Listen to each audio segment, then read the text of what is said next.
सामु के लिएर आएको छु भने आज चाहिँ मजाले घाम लागेको छ नि त अनि आज चाहिँ मलाई चटपटे खानु मन लाग्यो अनि मेरो साथीलाई पनि साथीसँग भेट माटेको छु अनि साथीलाई पनि बनाएर लगिदिनु पर्यो भनेर चाहिँ म चाहिँ आज चटपटे बनाउनु लागिरहेको छु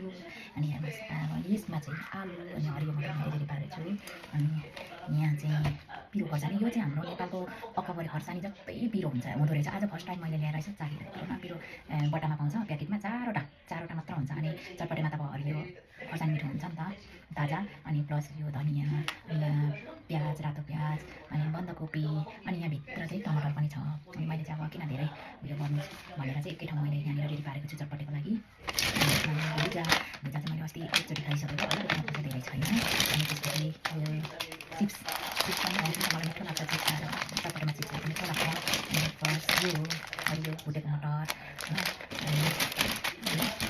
दुईवटा सक्छौँ अनि मेन चटपटे मिठो हुने मसला होइन यो चाहिँ मैले अस्ति नै